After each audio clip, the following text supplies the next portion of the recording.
Hello everyone, मेरा नाम Mahesh Soni, director Mahindra law institute. Welcome to our YouTube channel. अगर आपने हमारे चैनल को अब तक सब्सक्राइब नहीं किया तो चैनल को सब्सक्राइब कर लो और बेल आइकन को भी प्रेस कर लीजिए ताकि आने वाली जितनी वीडियोस हैं उनका नोटिफिकेशन आपके पास सबसे पहले पहुंच सके।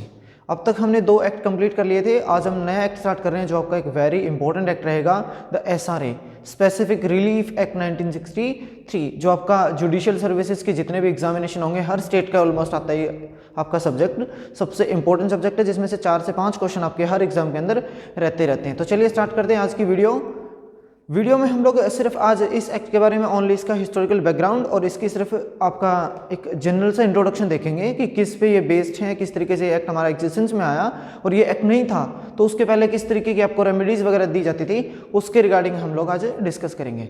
तो आपने एक मैगजीम सुनी होगी, उबी जस्ट इबी रेमेडियम, मतलब where there is a right there is a remedy, मतलब जहां पे भी किसी भी पर्सन का राइट एग्जिस्ट करेगा, अगर इन केस उसका कोई भी वोलेशन करता है तो उस केस में उस पर्सन को हम लोग क्या करेंगे, रेमेडी प्रदान करेंगे। और वो रेमेडी आपकी कैसी होनी चाहिए, एडिक्वेट रेमेडी। एक पर्टिकुलर रेमेडी की बात कर रहे हैं तो पर्टिकुलरली रेमेडी कब मिलेगी, जब उसको जो वो पर्सन चाहता होगा पूर्ण तरीके से वो भी उसको मिले प्रॉपरली, उसको जो भी चीज़ जो वो चाहता है उसको मिलेगा, तो उसको बोलेगा आप स्पेसिफिकली कि किसी पर्सन को वो स्पेसिफिक रेमेडी प्रदान करना।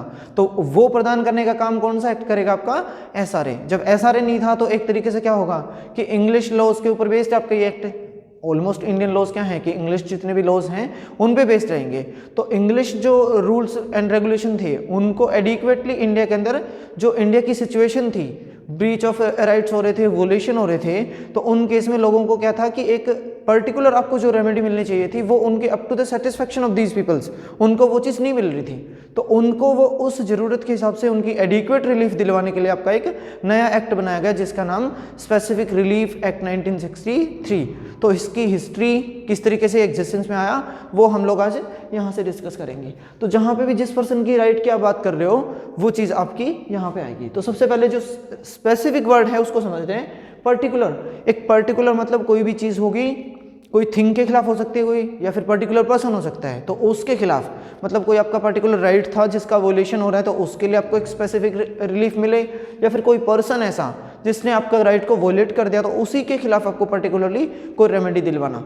तो क्या लिखा हुआ है, particular remedy against the particular person, thing और द वोलेशन। अगर वोलेशन किसी राइट का हो रहा है तो पर्टिकुलरली उसको रेमेडी देना, किसी पर्सन ने कर दिया तो उसके खिलाफ, और कोई भी थिंग आपकी जो भी वोलेट हो रही है उसी को एज इट इज वापस दिलवाना, वो भी आपकी स्पेसिफिक परफॉर्मेंस में आएगी। तो इस एक्ट के अंदर क्या रहेगा, स्पेसिफिकली किसी पर्सन को वो काम करने के लिए बाउंड करना या फिर किसी पर्सन को वो काम करने से रोकना, इस तरीके की उसको रेमेडीज प्रोवाइड करवाई जाएंगी इस एक्ट के अंदर। तो आपके इंडिया में क्या है कि सिविल लॉज पे बेस्ड है टोटली, आपका ये जो एक्ट है ये सिविल लॉ पे बेस करेगा। इसका सेक्शन भी है आपका 4th जो आपका बोलता है कि पैनल लॉ के ऊपर इसकी कोई एप्लीकेबिलिटी नहीं रहेगी सिविल लॉज के अंदर। सिविल लॉज के अंदर आपके जनरल क्या रहेंगे, जैसे एक कॉन्ट्रैक्ट एक्ट है और दूसरा लॉ ऑफ टॉर्ट्स की बात कर रहा हूं मैं। तो जो भी पर्सन होगा अगर उसका राइट वोलेशन हो रहा है तो कॉन्ट्रैक्ट एक्ट की बात करोगे तो सबसे पहले क्या होगा, किसी पर्सन ने एग्रीमेंट करेगा कोई दूसरे के साथ, एग्रीमेंट करोगे उसके बाद वो पर्सन उसका इन्फोर्सिएबल करवा लेगा, इन्फोर्सिएबल होगा, इन्फोर्स करवा लेगा तो उसको क्या होगा, कॉन्ट्रैक्ट बोलोगे। अब अगर कॉन्ट्रैक्ट का ब्रीच हो रहा है एक तरीके से तो ही आपका ये एक्ट एप्लीकेबल होगा। तो क्या लिखा है, इंडियन कॉन्ट्रैक्ट एक्ट आपका एक स्पेसिफिकली एक सिविल लॉ है जो आपका प्रोवाइड करता है किसी पर्सन को सिविल राइट्स के बारे में। तो इंडियन कॉन्ट्रैक्ट एक्ट के अंदर आपकी सबसे पहले एग्रीमेंट होगा, कॉन्ट्रैक्ट होगा, उसका वोलेशन या फिर ब्रीच होगा उस केस में।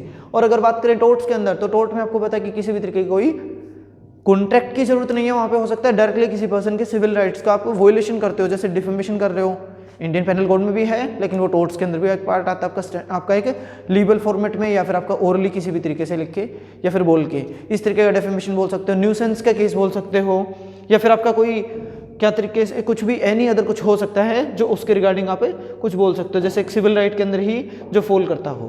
तो किसी पर्सन के 2 सिविल लॉज हैं आपके, जैसे कॉन्ट्रैक्ट एक्ट और आपका दूसरा टोर्ट्स के अंदर। टोर्ट्स के अंदर किसी तरीके के कॉन्ट्रैक्ट की जरूरत नहीं है। इनके लिए ना एक एग्जांपल ले लेता हूं मैं, नॉर्मल सा एग्जांपल की किस तरीके की स्पेसिफिक परफॉर्मेंस करवाओगे किसी पर्सन को, उसका एग्जांपल। जैसे एक पर्सन है कोई भी, उसके दादा ने कोई प्रॉपर्टी किसी दूसरे पर्सन को दे दी, मतलब जब ड्यूरिंग द लाइफ दादा और पोता दोनों आप एक ही घर में रहते हैं, उस प्रॉपर्टी को पर्टिकुलरली उस घर को यूज़ कर रहे हैं, जिस टाइम पे डेथ होने की टाइम आया ना दादा का, तो उसने वो प्रॉपर्टी किसी दूसरे पर्सन को दे दी। अब वो जो उसका पोता है जब भी बड़ा हुआ तो जो खरीदार था ना, मरने के बाद जिसने उस घर को खरीदा था, उसके साथ एक कॉन्ट्रैक्ट कर लिया, बोलते कि इसके साथ ना मेरा इमोशनल अटैचमेंट है उस प्रॉपर्टी से।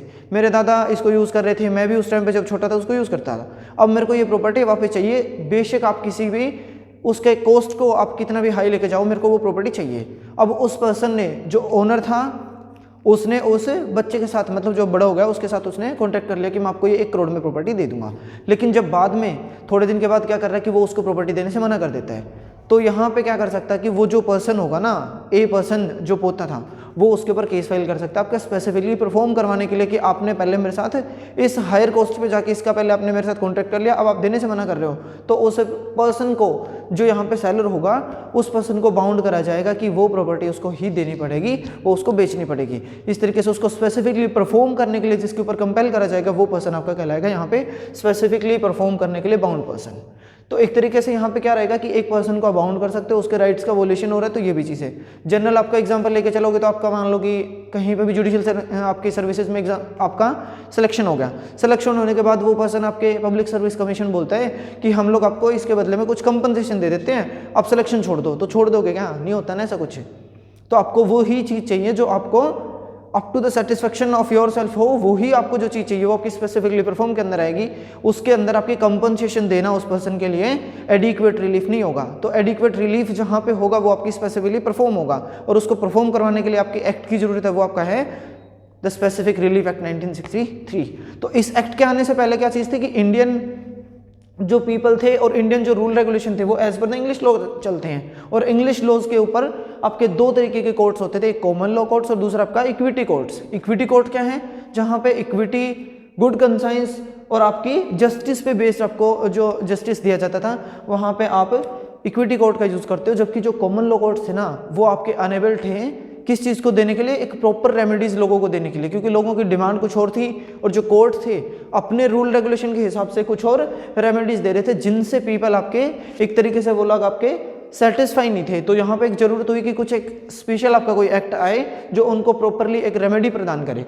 तो उसके रिगार्डिंग बोलता है the common law courts are unable to provide the proper remedies and only the damages were given for the breach of the contract, not the specific performance. अगर कोई person ऐसा है जिसने कोई कॉन्ट्रैक्ट वगैरह कुछ भी कर लिया, उसका अगर कोई भी अदर पर्सन ब्रीच कर रहा है, तो उसके रिगार्डिंग, उसकी स्पेसिफिक परफॉर्मेंस के रिगार्डिंग उसको कुछ भी रेमेडी नहीं दी जाती थी, बल्कि उसको क्या करते थे, सिर्फ उसको एक प्रॉपर रेमेडी आप बोल सकते हो कि वो नहीं मिल रही थी। उसके अंदर सिर्फ आपको क्या कर रहे हैं कि उसके बदले में कुछ आपको कंपनसेशन दे दिया, डैमेज दे दिए, सिर्फ यही चीज़ उसको प्रोवाइड कर रहे थे। जबकि उसको एक सेटिस्फेक्शन के लिए किसकी जरूरत है? स्पेसिफिक परफॉर्मेंस की, वो उस टाइम पे होती नहीं थी। तो यहाँ पे क्या करेगा, उन सब चीज़ों को ध्यान में रखे, उस टाइम की कंडीशन को ध्यान में रखे एक एक्ट की जरूरत महसूस हुई, need for the specific relief act, जो आपका क्या करेंगे। इसी वजह से इंडिया के अंदर जो SRA आया, उसको बोला जाता है कि वो इंडिया के जितने भी रूल रेगुलेशन है वो आपके इंग्लिश कॉमन लॉ कोर्ट्स या फिर इक्विटी कोर्ट, मतलब जो इंग्लिश लॉ है उन्हीं पे बेस्ड थी। तो इस तरीके से इसका एक हिस्टोरिकल बैकग्राउंड इनिशिएशन जो थी वो यहाँ से स्टार्ट हो रखी है। उसके बाद आपका 1877 के अंदर पहली बार SRA को एग्जिस्टेंस में लेके आए, जो आपका बात कर रहा है कि किसी ना न्यूयॉर्क सिविल कोड था 1862 का, उस पे टोटली बेस्ड, उसका जो फॉर्मेट था परफॉर्मेंस का भी था, उसी के बेस पे जाके उसको क्या करा कि 1877 के अंदर एक एक्ट बनाया गया। लेकिन वो भी आपका एक तरीके से क्या था कि उस टाइप की कंडीशन के ऊपर प्रॉपरली आप उनको रेमेडी नहीं दे पा रहे थे, कुछ कमियां थी, कुछ आपके एक्स्ट्रा आपके पॉइंट्स हो सकते जिनको हटाने की जरूरत थी। तो जो इंडियन लॉ कमीशन की रिपोर्ट थी 9th रिपोर्ट के अंदर क्या है कि कुछ आपके अमेंडमेंट रिकमेंड करे गए कि आप इनके अंदर कुछ चीज़ों को अमेंड करो, कुछ नई चीज़ें लेके आओ, ताकि प्रॉपरली आप सब चीज़ों को एग्जीक्यूट कर पाओ और लोगों को प्रॉपरली रेमेडी दे पाओ। तो यहाँ पे क्या था कि 9th रिपोर्ट के अंदर जो भी रिकमेंडेशन आई, उनके बेस पे 1963 के अंदर एक नया एक्ट बना दिया गया जो totally based upon the 9th report of the law commission के ऊपर था, जिसके अंदर क्या था कि जो 1963 का एक्ट है ना, उसके अंदर एक सेक्शन ऐसा रखा गया जो 1877 के एक्ट से एज इट इज पुट किया गया, जो आपका सेक्शन नंबर है 42 अब 42 सेक्शन के अंदर जो भी चीज़ पीछे दे रखी थी 1877 के अंदर, सेम एज इट इज उठा के उसको 1963 के अंदर कोट कर दिया गया। तो जो 1963 का एक्ट था उसकी ascent of the president I थी 13 दिसंबर 1963 और उसकी कमेंसमेंट आई आपकी 1 मार्च 1964। अब इस एक्ट के अंदर 3 मेजर आप अमेंडमेंट बोल सकते हो पहला आपका 1964 का, दूसरा 1974 का और तीसरा बोलते हो 2018 का। जो 1974 का उसके अंदर सेक्शन नंबर 43 और सेक्शन नंबर 44 उस एक्ट का आपने रिपील कर दिया, वो भी आज अगर बैरक खोल के देखोगे तो सेक्शन नंबर 43 और 4 आपका रिपील लिखा हुआ है। और 2018 का सबसे मोस्ट इंपॉर्टेंट और लेटेस्ट आपका अमेंडमेंट है जिसकी कमेंसमेंट हुई है 1 अक्टूबर 2018 के अंदर। तो ये आपका हिस्टोरिकल बैकग्राउंड और एक जनरल सा इंट्रोडक्शन था एसआरई के बारे में। अगली वीडियो के अंदर इसकी प्रॉपर एक ओवरव्यू और उसके बाद बैरक को स्टार्ट करने की हम कोशिश करेंगे कि अगले एक्ट के अंदर सेक्शन 2 कम से कम और इसका ओवरव्यू मैं आपको दे दूं। तो thank you so much for watching this video. इस वीडियो का अगर आपको पसंद आ रही है तो आप इसको लाइक, शेयर और कमेंट करके मेरे को बताएं, और मेरे को आप इंस्टाग्राम पे और टेलीग्राम पे भी फॉलो कर सकते हो, जिसके लिंक मैं आपको डिस्क्रिप्शन बॉक्स के अंदर दे दूंगा।